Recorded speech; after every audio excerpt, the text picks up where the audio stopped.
Udah muncul Olivia? Oke, Udah, lihat. udah, ya. Kita tuh yang kemarin, Olivia, yang kita udah belajar ya sebelumnya ya. Iya, udah.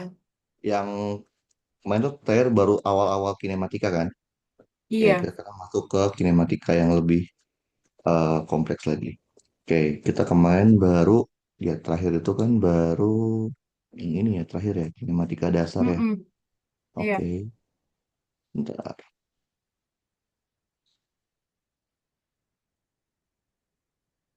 Oke, jadi kita akan lanjut kinematika lanjutannya. Bentar.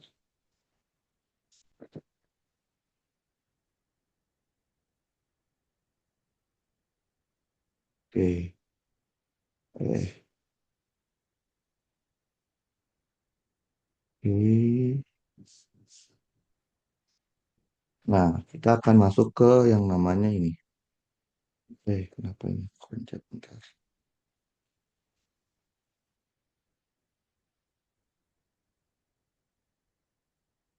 Kinematika lanjut. Kali ini apa sih terakhir? Terakhir, oke. Oke, berarti kita sekarang masuk ke yang namanya kinematika dua dimensi.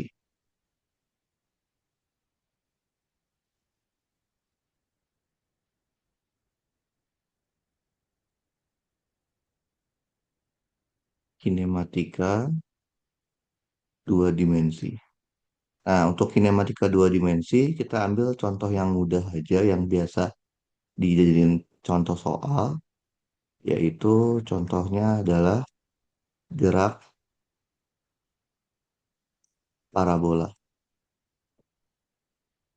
Nah, sama kayak di SMA, gerak parabolanya ini adalah gerak parabola tanpa adanya gesekan udara. Oke, dengan kata lain, kita anggap tidak ada pengaruh angin. Di angin kita abaikan dulu. Sama kayak di SMA. Nah, kita coba lihat eh, apa ya skemanya kayak gimana ya. Oke, ini tanah kita, ini tanah. Mm. Kemudian ada bola. Bolanya itu di apa ya dilemparkan membentuk sudut tertentu. Mm-mm. Oke, ini finalnya. Nah, sudut tetanya itu kalau di parabola adalah antara final dengan garis horizontal. Karena tidak adanya Mm-mm. udara atau hambatan udara, maka lintasan dari bolanya itu akan berbentuk parabola sempurna. Anggap lagi nih. Oke. Nah, Oke. kenapa ini disebutnya sebagai gerak dua dimensi? Karena dia bergerak ke dua sumbu. Dia gerak ke sumbu X dan dia juga bergerak ke sumbu Y dalam satu waktu, dalam waktu yang sama. Nah, terus kalau kayak gitu gimana ngerjainnya? Ngerjain tetap per sumbu. Jadi sumbu X kita kerjakan sendiri secara terpisah. Sumbu Y juga kita kerjakan sendiri secara terpisah. Jadi pada dasarnya kita itu hanya mengerjakan per sumbu. Nah, jadi sebenarnya kayak yang kemarin, cuman bedanya karena dia dua dimensi, kita ngerjain dua kali. Nah, ingat kan kemarin waktu kita belajar kinematika, hal apa yang pertama kali harus kita analisa kalau kita ketemu soal kinematika? Yaitu kita harus tahu jenis kinematikanya apa. Apakah Mm-mm. GLB, GLBB, atau GLTB. Nah, Iya. kalau di sumbu X tuh yang horizontal ya, menurut Olivia di sumbu X, bendanya itu bergerak GLB, GLBB, atau GLTB di sumbu X. Mm. Ini kan bedanya ya. GLTB. Kenapa GLTB? Karena cepat terus tuh. Eh, Gitu ya. Bedanya apa GLB, GLBB sama GLTB? Lihat dari percepatan. Kalau percepatannya nol, berarti dia GLB. Kalau ya, percepatannya konstan, angka, berarti GLBB. Kalau iya, percepatannya fungsi waktu, artinya berubah-ubah terhadap waktu, berarti dia GLTB. Nah, kan iya. saya nanya deh ke Olivia. Pada kasus parabola, tanpa Mm-mm. adanya gesekan udara atau angin, percepatan apa yang mempengaruhi dia? Apa ya? Kenapa bola, Sudutnya. bukan, percepatan apa? Kan yang membedakan dia GLB, GLBB atau GLTB adalah percepatan. Nah, pada Iya. kasus parabola tanpa gesekan udara, percepatan apa yang mempengaruhi dia? Kenapa Oh, bola fungsi. dia bisa jatuh lagi ke bawah pada kasus gerak parabola ini? Kenapa? Kenapa bola kalau dilempar Gravitasi. seperti ini dia jatuh lagi ke bawah, Olivia? Karena ada Gravitasi. pengaruh apa? Gravitasi. Hmm? Gravitasi. Apa? Bentar. Gravitasi.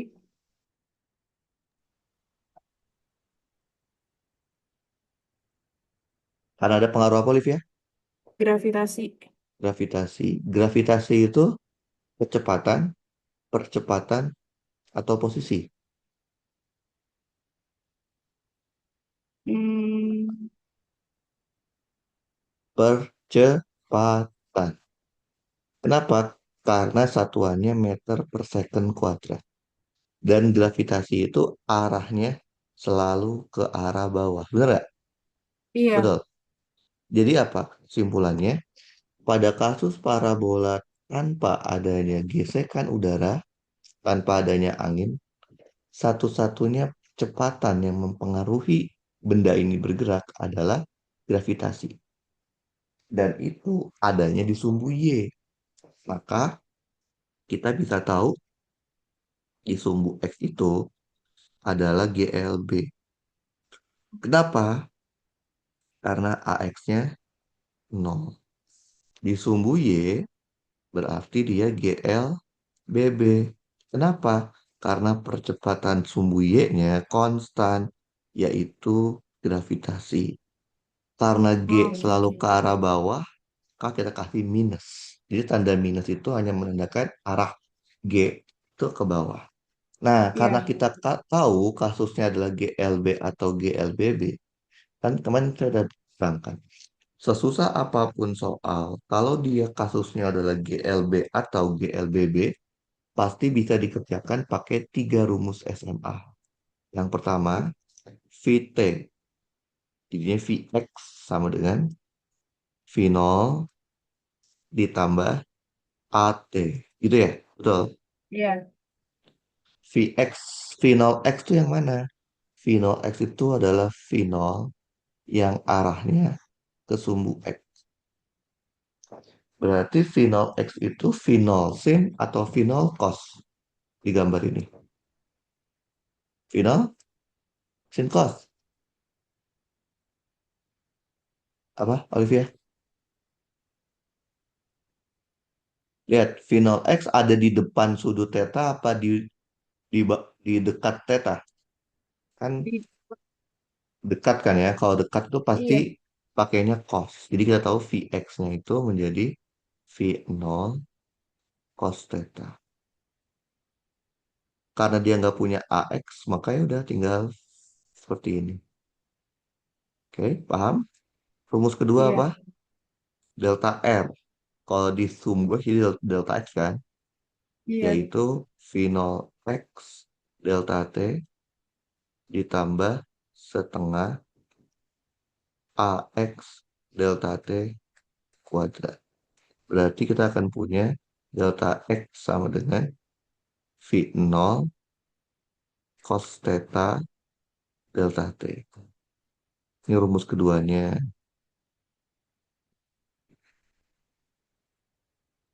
Rumus ketiganya, Vx kuadrat sama dengan V0 kuadrat ditambah 2A delta X.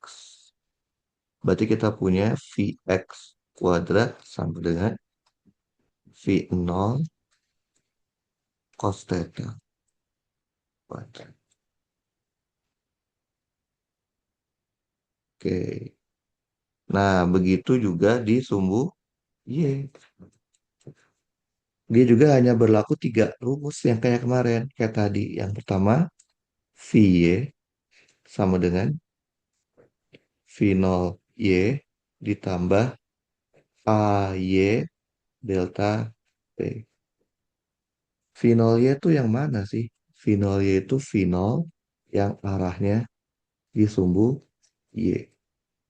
Oke, karena dia di depan sudut theta, berarti sama aja V0 sin. Kita dapatlah V0 sin theta. Karena sumbu Y, AY-nya min G. Min G delta T. Oke, nah kemudian rumus keduanya, delta Y sama dengan V0Y delta T ditambah setengah AY delta T kuadrat. Berarti kita punya delta Y sama dengan V0 sin theta delta T, AY-nya minus setengah G delta T kuadrat. Ini rumus keduanya. Oke, rumus ketiganya, VY kuadrat sama dengan V0Y kuadrat ditambah 2AY delta Y. Berarti kita punya VY kuadrat sama dengan V0 sin theta kuadrat min 2G delta Y. Udah. Nah, ketiga rumus ini berlaku dimanapun selama di lintasan parabolanya. Bentar ya. Nah, jadi ini berlaku untuk dimanapun selama di lintasan parabola. Kalau dulu di SMA, biasanya pasti Olivia disuruh untuk menghafal kondisi atau titik puncak. Ya nggak sih? Terus disuruh juga menghafal kondisi atau titik terjauhnya. Nah, sebenarnya itu nggak perlu. Kenapa? Karena dengan kita mengetahui tiga rumus ini bisa kita cari tanpa harus dihafal puncak itu rumusnya apa, terjauh itu rumusnya apa. Nah, kita coba deh. Saya akan coba cari kondisi puncak tanpa saya menghafal rumus untuk mencari puncak. Oke. Nah, yang perlu kita harus ingat adalah hal apa yang terjadi pada bola ketika bolanya ada di puncak. Apa yang terjadi pada bola, Olivia? Ketika bolanya ada di puncak. Apa? Fenomena apa yang terjadi pada bola ketika bola ada di puncak? Halo, halo, Olivia, terdengar? Halo, halo, Iya, halo, Olivia, terdengar? iya, benar. Apa yang terjadi pada bola ketika bolanya mencapai titik puncak? Apa, Olivia? Hmm? Apa? Tahu, Apa? Nggak kedengeran? Apa? nggak tahu, Apa? nggak tahu. Nggak tahu. Coba, coba dibayangin. Ketika bola ini ada di puncak, fenomena atau hal apa yang terjadi pada bola ketika dia ada di puncak? Menurut Olivia, apa Olivia? Hmm? Apa? Halo, halo. Terdengar? Halo Olivia, dengar nggak? Hah? Apa jadinya jawabannya? Apa yang Tahu. terjadi? Ah, kok suaranya putus Olivia? Halo, halo, halo, halo. Tar dulu. Halo Kak. Halo. Kok ada latar belakangnya? Halo, tes, tes, Olivia, terdengar? Suaranya putus-putus Olivia, terdengar nggak suaranya? Terdengar, terdengaran. Kok suara Olivia nggak nggak nggak clear ya? Nggak ada kayak gangguan gitu? Putus. Coba Olivia ngomong deh. Halo, halo, halo. Halo, tes, tes. Terdengar nggak Olivia?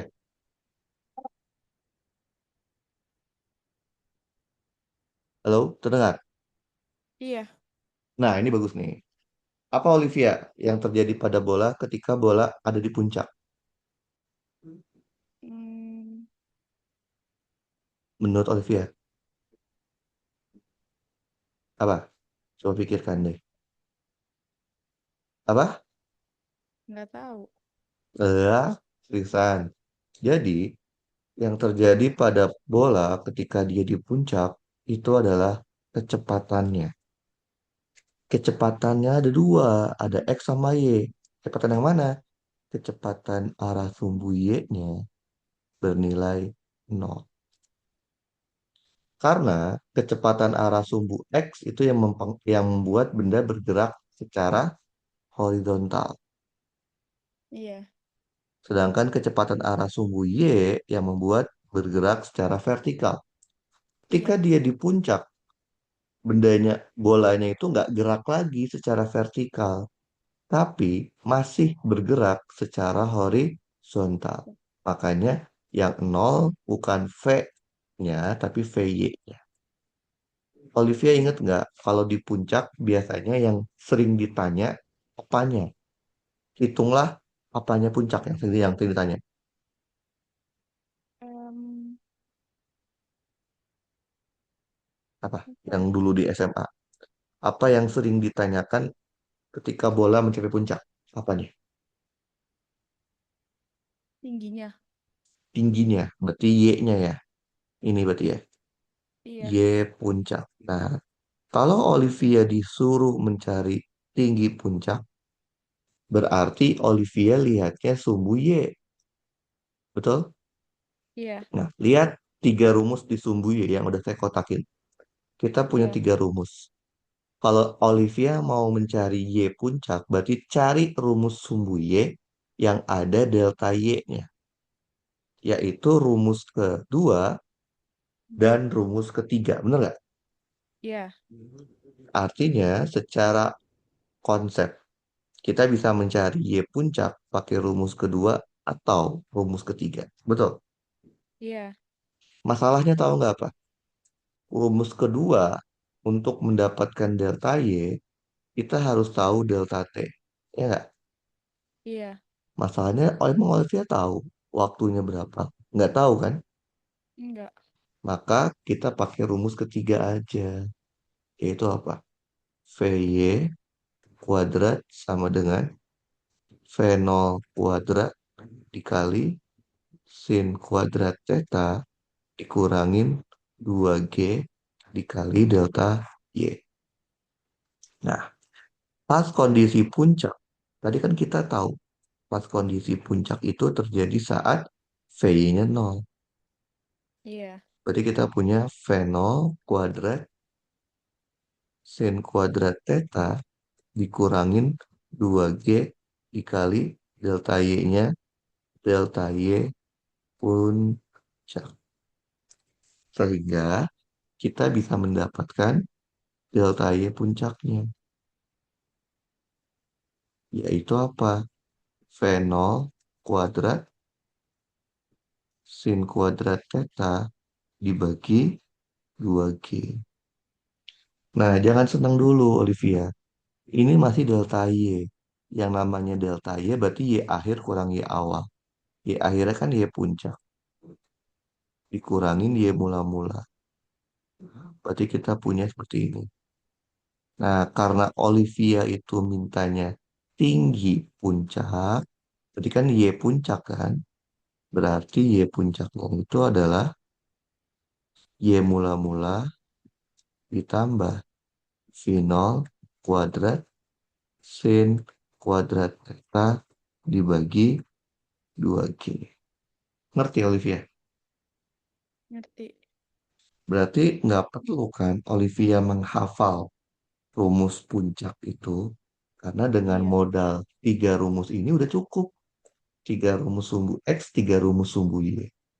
Nah, sekarang saya mau coba mencari kondisi maksimum atau kondisi terjauhnya. Sama kayak tadi. Coba Olivia perhatikan. Apa yang terjadi pada bola ketika bola itu mencapai titik terjauhnya di soal itu? Apa yang terjadi pada bola? Fenomena X, apa? Apa? X-nya 0. X berarti posisi. Apa yang Em, nol? Apa yang nol? P, PX-nya. Apa Vx? Kecepatan arah sumbu X gitu. Betul. Iya. Heeh. Kecepatan arah sumbu X. Oke. Coba Olivia bayangkan deh.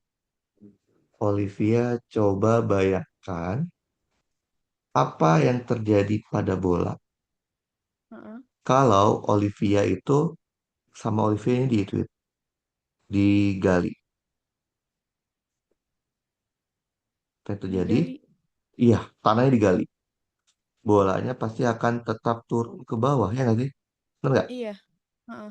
Nah, kalau tadi Olivia bilangnya Vx-nya nol, Heeh. artinya bola nggak bergerak ke sumbu X. Harusnya bola turunnya gini, ya kan? Berarti kan kalau Olivia bilang Vx-nya nol, berarti bola nggak gerak ke sumbu X kan? Berarti waktu dia hanya bergerak ke sumbu Y doang kan? Kalau Mm-mm. kenyataannya bola akan bergerak melanjutkan lintasannya kan? Benar nggak? Mm-mm. Artinya apa? Bukan Vx-nya yang nol. Jadi sebenarnya sesaat bagi VY ngaco nih. Artinya apa? Sesaat sebelum bola itu nabrak tanah, Heeh. bola itu masih punya kecepatan X dan Y. Contohnya gini, Iya. anggaplah Olivia pernah nggak kepalanya kelempar bola? Pernah dong? Pernah. Anggaplah pernah. Apa yang dirasakan? Sakit kan? Ya. Iya. Nah, sakit itu sebenarnya diakibatkan karena si bola itu memberikan impuls. Nanti kita akan bahas impuls. Impuls ke kepala kita. Nah, kalau bola punya impuls, berarti bola itu punya kecepatan. Makanya dia memberikan kita rasa sakit karena dia memberikan impuls ke kepala kita. Hal itulah yang terjadi pada bola. Bola di sini emang berhenti, tapi setelah dia menyentuh tanah kan? Kenapa? Iya. Karena dia sudah memberikan impulsnya ke tanah. Tapi sesaat sebelum dia menyentuh tanah, bola tuh masih bergerak. Jadi Mm-mm. kesimpulannya bukan Vx atau Vy-nya yang nol. Terus apa dong? Nah, ya, boleh gak saya bilang gini? Di sini tinggi bolanya nol. Ya nggak? Mm-mm. Ketika dia di tanah sini juga, tinggi bolanya juga nol kan? Betul. Iya. Heeh. Berarti boleh nggak saya bilang? Pada saat kondisi maksimumnya terjadi saat delta Y kan nanti Y akhir dikurangin Y mula-mula, nilainya bernilai nol. Ngerti? Iya. Apakah selalu jangkauan maksimum itu selalu delta-nya nol? Jawabannya tidak. Kalau ini sifatnya kondisional. Kok bisa? Coba ya. Misalkan Olivia melempar bola dari atas ketinggian gedung. Tinggi gedungnya adalah H. Dilemparkan. Mm-mm. Satu lagi. Set. Gini ya. Ini tinggi mula-mulanya H. Dan ketika dia jatuh, terjauhnya tinggi akhirnya nol. Sehingga delta Y-nya adalah min H. Ngerti? Iya. Begitupun kalau dibalik. Kalau Olivia lempar bola dari tanah, tapi nabrak gedung. Kayak gini. Mm-mm. Oke. Tes. Ini tinggi mula-mulanya nol. Tinggi akhirnya H. Sehingga delta Y-nya adalah H. Jadi, belum pasti kondisi maksimum itu terjadi saat delta Y-nya nol. Tergantung situasi. Nah, biasanya kalau jangkauan maksimum yang dicari apa, Olivia? Mm, Berapa jauh ya jangkauannya nggak sih? iya, Si delta X-nya kan? iya. Delta X max-nya. Nah, kalau Olivia disuruh mencari delta X max, berarti Olivia carinya rumus di sumbu X, yaitu rumus yang warna hitam. Dari tiga rumus yang saya udah kotakin, mana yang ada delta X-nya? Yaitu rumus kedua kan? Betul. Iya. Heeh. Berarti kita cari delta X max pakai rumus kedua. Mm, Delta X max sama dengan V0 cos theta dikalikan dengan delta delta T. Delta T-nya delta T max. Masalahnya berarti kalau kita mau cari delta X max, kita harus cari terlebih dahulu delta T max-nya karena butuh. Nah, gimana cara kita mencarinya? Nah, mencari delta T max-nya, kita pakai arah sumbu Y. Kita tahu di kondisi ini terjadi saat delta Y-nya nol. Delta Y-nya bernilai nol. Nah, sekarang coba lihat dari sumbu Y, rumus yang warna hijau. Dari tiga rumus yang warna hijau, yang ada delta Y itu kan rumus kedua dan rumus ketiga, betul? mm, Karena kita maunya mencari delta T, rumus ketiga nggak ada delta T-nya. Berarti kita pakai rumus kedua. dua. Delta Y sama dengan V0 sin theta delta T dikurangin setengah G delta T kuadrat. Pas kondisi maksimum, di soal ini terjadi saat delta Y-nya nol. V0 sin theta delta T-nya menjadi delta T max dikurangin setengah G dikali delta T max kuadrat. Kita bisa hilangin delta T max-nya 1. Oke, maka kita akan dapat delta T max-nya. Pindah ruas menjadi 2 V0 sin theta dibagi G. Berarti, Olivia? Iya. Oke, kalau kita udah dapat, tinggal kita balikin ke rumus delta X-nya yang tadi di atas.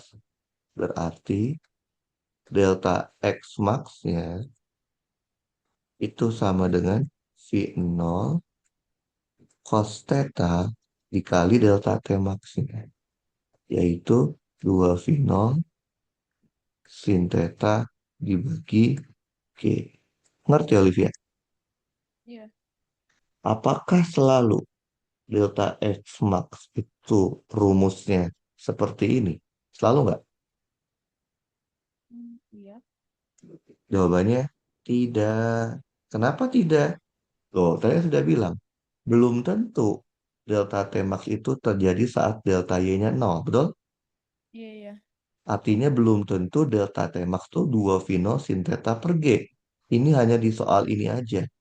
Kalau delta T-nya belum tentu ini, maka delta X-nya belum tentu ini kan? Ngerti? Mm-mm. Oke, paham Olivia? Iya. Sekarang kita coba lihat soalnya. Saya kasih soal itu deh, soal tutorial ITB aja deh ya. biar terlihat lebih. Nah, bentar,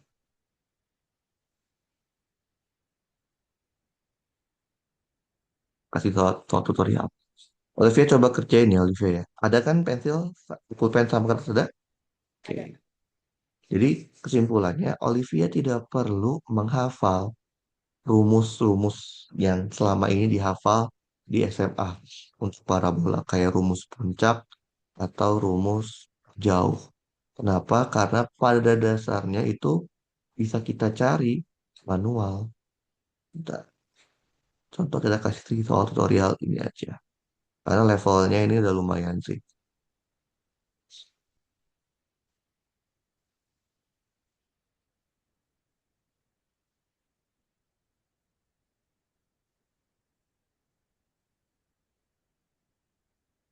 Oke,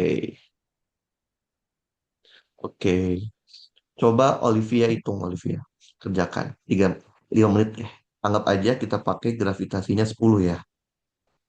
10 meter per second kuadrat. Oke, coba dikerjain 5 menit sampai 16:40. Aku boleh lihat rumusan tadi nggak, Kak? Oh, rumus yang tiga tadi. Iya, Yang yang maksimum sama sama puncak nggak perlu ya, karena bisa kita cari. Ini doang rumusnya, Olivia. Udah di screenshot, di foto udah, udah? Oke, udah. udah. Oke, sekarang kita coba kerjain soal ini. Oke,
Gimana udah?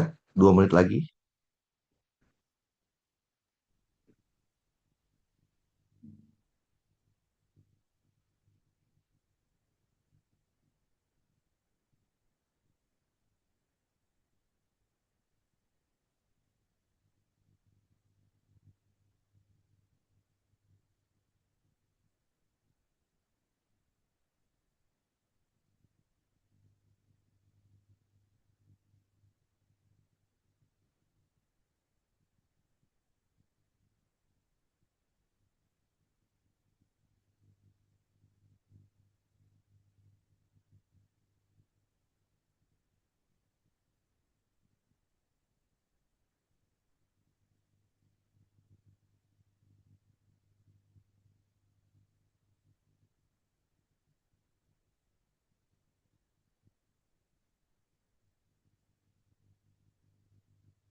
Gimana? Dapat Olivia? Nggak tahu bener apa enggak. Dapat nggak? Dapet A doang. Ah, dapatnya berapa? 125. Oke, kita coba ya. Jadi gini Olivia, kita coba tuliskan semua informasi yang kita punya. Kita punya informasi apa aja sih? Sudut tetanya sebesar 37 derajat, betul? Iya. Tinggi A itu tinggi mula-mula kan? Iya. Tinggi mula-mulanya adalah 2000 meter Iya. dan tinggi akhirnya, tinggi YT-nya ketika di B 0 dan horizontal tuh delta X-nya ya. Delta Mm-mm. X-nya itu 10.000 meter dan kita pakai gravitasi 10. Ini dong ya yang kita punya ya. Mm-mm. Oke, dari sini kita dapat delta Y. Berarti kan delta Y itu YT min Y0 minus 2000. Nah, sekarang pertanyaan A, dia minta apa? V0. V0-nya berapa? Dan pertanyaan B adalah delta T. Delta T-nya berapa? Nah, kalau Olivia terbiasa hanya menggunakan rumus jadi, pasti nggak akan dapet soal kayak gini. Nggak akan dapet nih. Kenapa? Biasanya di SMA, V0 itu yang diketahui kan? Ya nggak? Bener nggak? Iya. Biasanya yang cari itu apa? Vx, Vy, delta X, delta Y gitu kan? Betul. Iya. V0 itu yang diketahui biasanya. Loh, sekarang malah jadi yang dicari. Nah, gimana caranya? Kita cek dulu apakah data yang kita punya bisa kita kerjakan. Oke? Kita mulai dari informasi yang kita punya. Kita punya informasi apa? Ada delta Y, ada delta X. Oke? Tadi kan kita tahu ya, delta X itu rumusnya apa?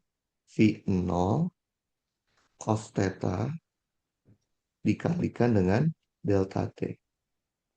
Delta X-nya 10.000, V0-nya kita nggak tahu, cos 37 itu 4/5, delta T-nya kita nggak tahu. Berarti kita punya 10.000 sama dengan 4/5 V0 delta T. Betul gitu ya, Olivia ya? Mm-mm. V0-nya nggak tahu, delta T nggak tahu. Berarti ada dua variabel. Kalau ada dua variabel, secara logika matematik, kita butuh minimal dua persamaan. Nah, kita punya apa lagi, Olivia? Kita punya delta Y. Delta Y juga kan ada rumusnya kan? Yaitu apa? V0 sin theta delta T dikurangin setengah G delta T kuadrat. Delta Y-nya minus 2000, V0-nya nggak tahu, sin 37, 3/5, delta T-nya nggak tahu, G-nya 10, 5, delta T kuadrat. Berarti kita punya minus 2000 sama dengan 3/5 V0 delta T dikurangin 5 delta T kuadrat. Paham, Olivia? Ngerti? Iya. Lihat, sama-sama ada dua variabel yang nggak diketahui, yaitu variabel V0 dan variabel delta T. Berarti ada dua variabel dan kita punya dua persamaan. Secara matematik bisa nggak diselesaikan, Olivia? Dua variabel dan dua persamaan. Bisa nggak? Bisa. Bisa, harus bisa. Karena logikanya minimal jumlah persamaan itu sebanyak jumlah variabel yang ditanyakan. Karena kita punya dua persamaan dan dua variabel, cara logika bisa dikerjakan. Nah, gimana ngerjainnya? Oke, boleh nggak saya jadi gini? Dari persamaan pertama, berarti V0 dikali delta T, nilainya itu sama dengan 5 dikali 10.000 dibagi 4. Boleh ya? Mm-mm. Berarti V0 delta T nilainya adalah 12.500. Mm-mm. Oke, nah kita masukin ke rumus sebelahnya. Berarti kita punya apa? Minus 2000 sama dengan 3/5. V0 delta T-nya 12.500 dikurangin 5 delta T kuadrat. Berarti 5 delta T kuadrat sama dengan berapa itu? 12.500 dikali 3 bagi 5. 7.500 ditambah 2.000. Maka kita bisa dapetin delta T-nya. Yaitu akar dari 9.500 dibagi 5. Maka delta T-nya akan mendekati akar 9.500 dibagi 5. 10 akar 19. 10 akar 19 sekon.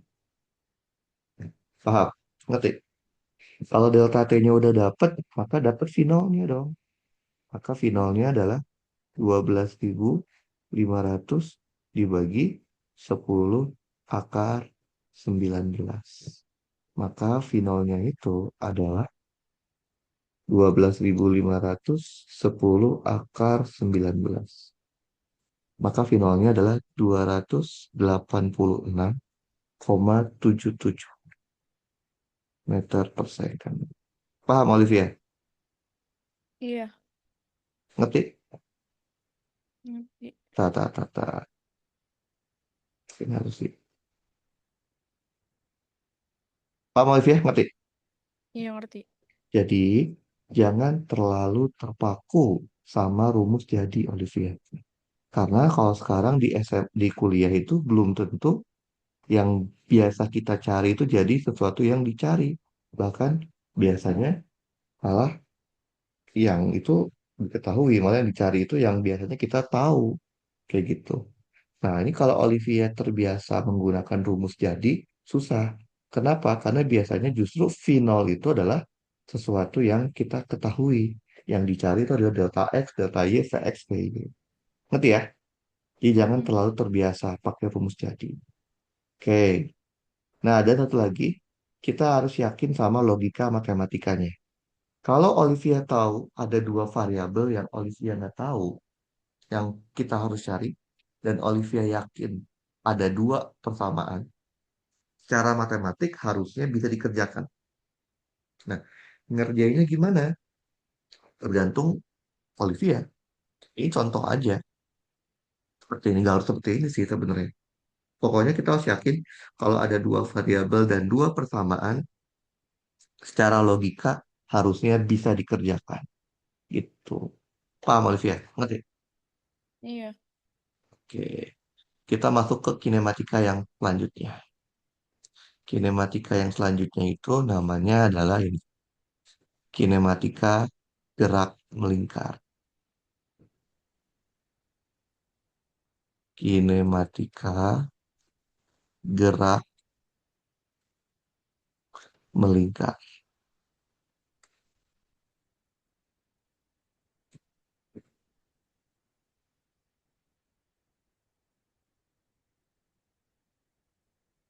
Nah, kalau Olivia sudah paham tentang gerak lurus, harusnya gerak melingkar juga Olivia paham. Harusnya.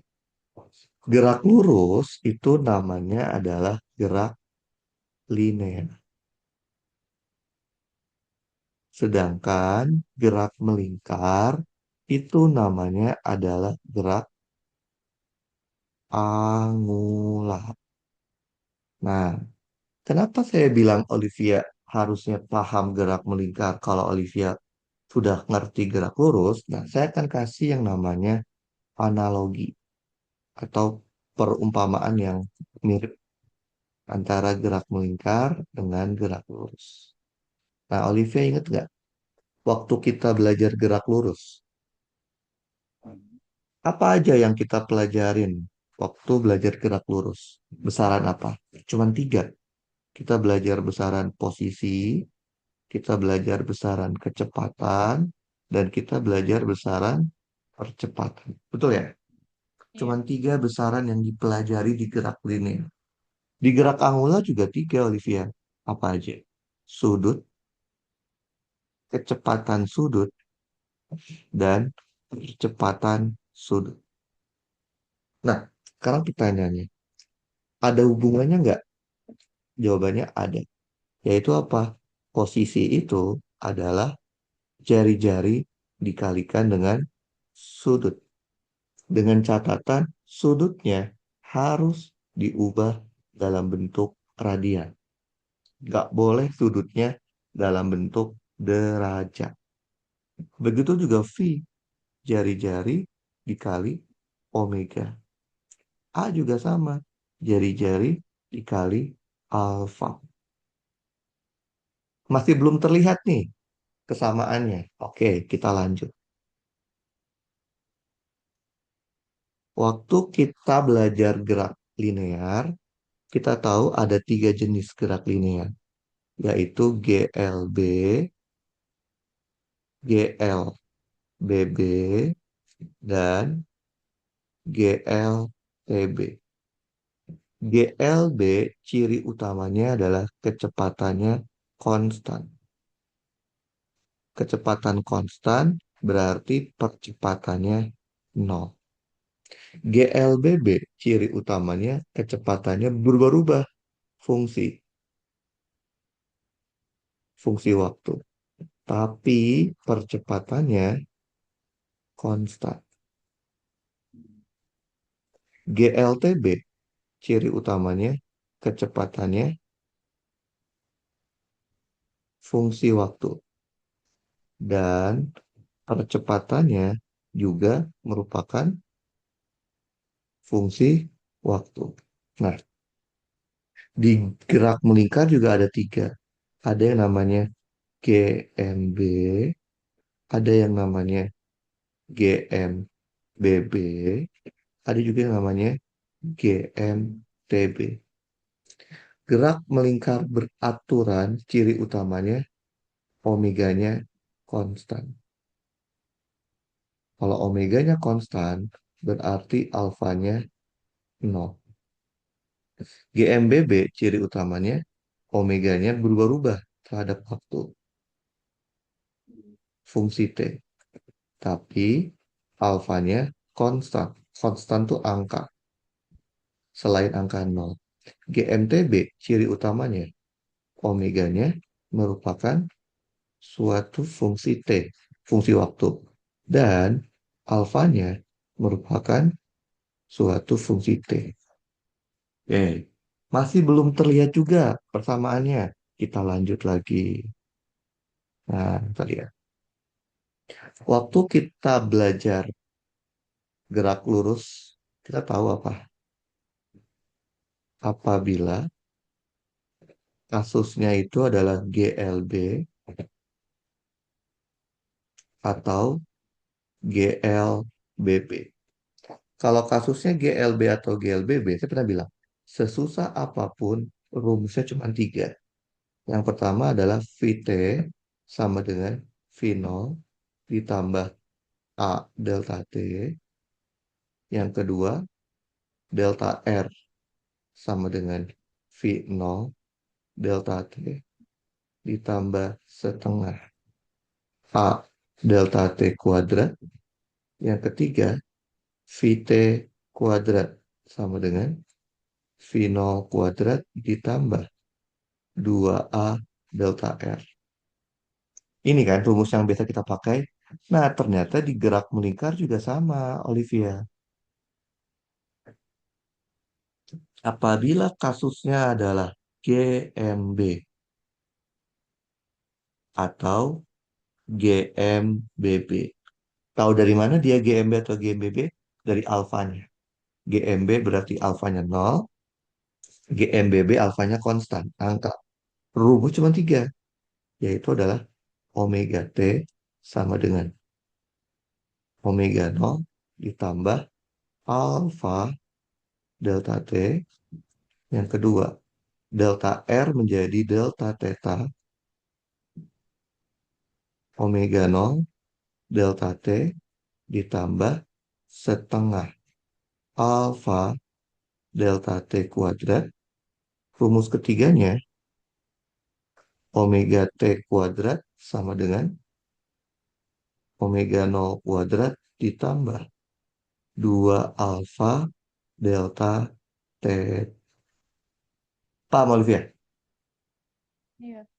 Masih belum terlihat juga sama. Oke, saya bikin lagi persamaannya. Ingat kan, waktu itu kita pernah ajarin namanya flowchart-nya.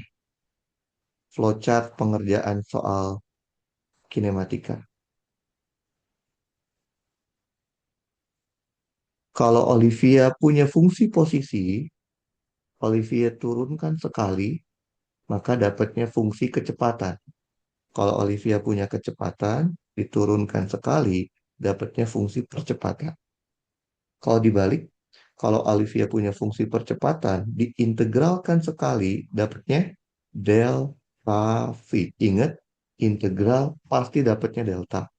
Nanti Olivia cari sedikit V-nya, fungsinya, diintegralkan sekali lagi, dapatnya adalah delta R. Nanti Olivia cari R-nya. Nah, di gerak melingkar juga sama flowchart-nya. Kalau Olivia punya fungsi theta, diturunkan sekali jadinya omega. Kalau Olivia punya fungsi omega, diturunkan sekali dapatnya alfa. Kalau dibalik, kalau Olivia punya fungsi alfa, diintegralkan sekali dapatnya delta omega.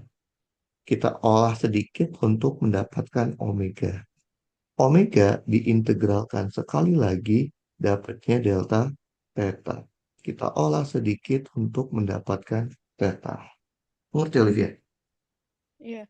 Berarti secara umum, rumus yang berlaku di gerak melingkar itu persis sama dengan gerak lurus. Cuman diganti saja besarannya. Yang semula R jadi theta, yang semula V jadi omega, yang semula A jadi alfa. Betul ya Olivia ya? Iya. Tapi ada satu besaran yang hanya terdapat di gerak melingkar, tapi tidak ada pasangannya, tidak ada besaran sepadannya di gerak lurus. Tahu nggak Olivia, besaran apa yang hanya muncul di gerak melingkar, tapi tidak ada pasangan atau besaran sepadan di gerak lurus? Tahu? Besaran apa? Tahu? Nggak tahu. Besarannya disebutnya adalah besaran percepatan sentripeta.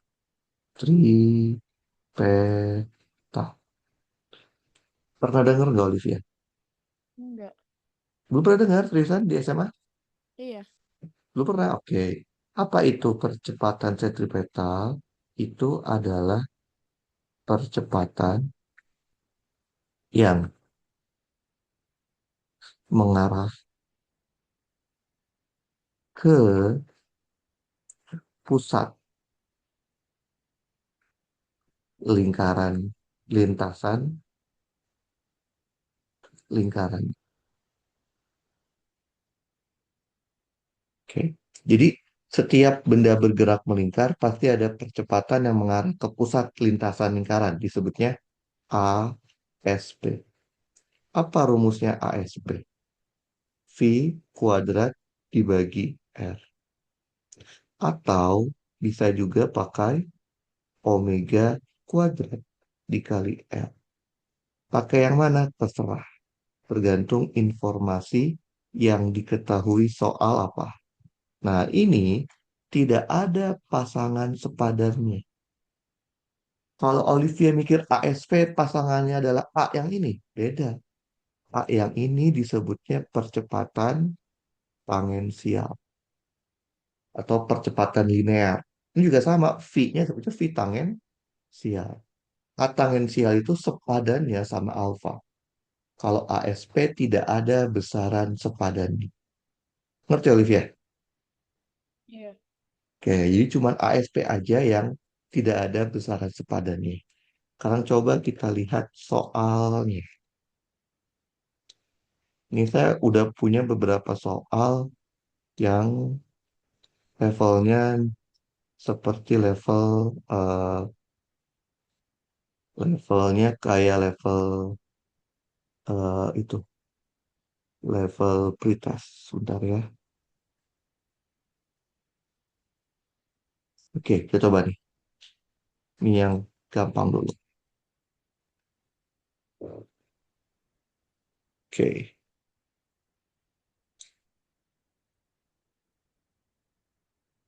oke. Coba Olivia kerjain 2 menit. Bisa? Nggak tahu. Coba 2 menit ya.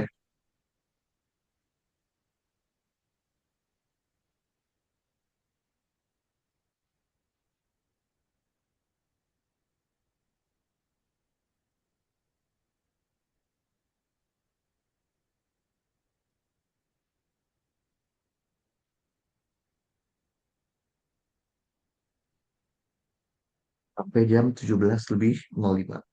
Coba dikerjain.